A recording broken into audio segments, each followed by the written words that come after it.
we're addressing the topic of compassion in Buddhism, we might start by noting the very different basis compassion has in Buddhism from a religion many Americans know, Christianity. No religion has a monopoly on the compassion business. Often it seems as though there is a competition somehow. But when we think about a religion known in the United States, Christianity, then the basis for compassion is so very different from compassion as seen in Buddhism. Both traditions start out with an understanding of compassion as basically empathy, a deep feeling of sympathy, more than sympathy, but of being one with another person or animal and having compassion for their sorrow.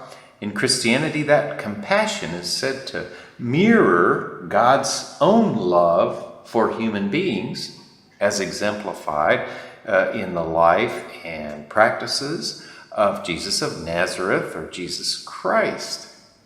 In Buddhism, though, the basis of compassion is quite different. There is, of course, no God upon whom to model our own actions based on the God's commandments and the like. It is really more a recognition that I am no different from the animal world, even the plant world and the whole universe. And therefore, compassion for others is another way of having compassion on myself, because we're not different, even though likewise we're not the same. Nor are we both the same and different, nor neither. It's completely inconceivable, the Buddhist ultimate reality. And in that sense, all religious traditions have an end point in inconceivability.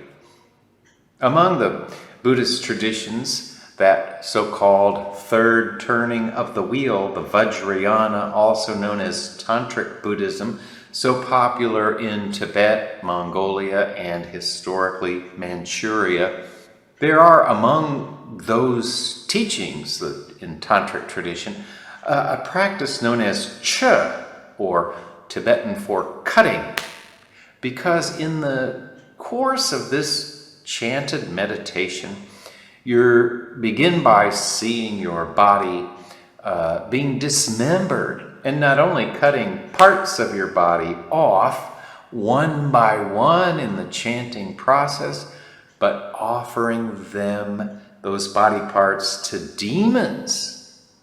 At the end of the ritual, however, your body parts then glisten and glow within the universe, and the demons, turns out, they were bodhisattvas all along.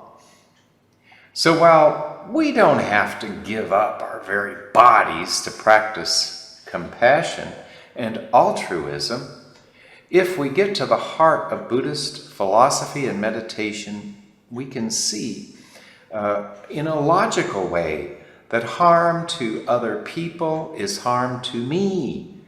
And the same would go for animals, and hence, while the Buddha was not a vegetarian, he accepted whatever gifts the poor Buddhists in the village gave to him and to other Buddhist monks. Even today in Thailand, this practice continues.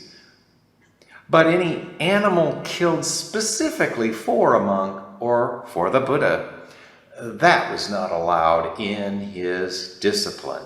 So I would say compassion really does extend to the animal world. The Buddha and the founder of the Jain tradition in India disagreed about whether plants also are sentient. The Jains said yes, and the Buddha said no.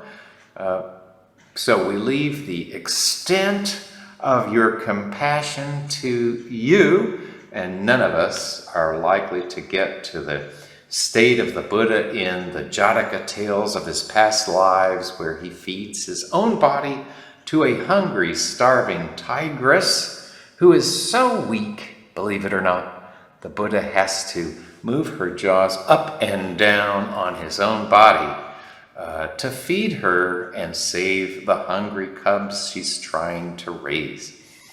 So, where you are on the spectrum of compassion is up to you.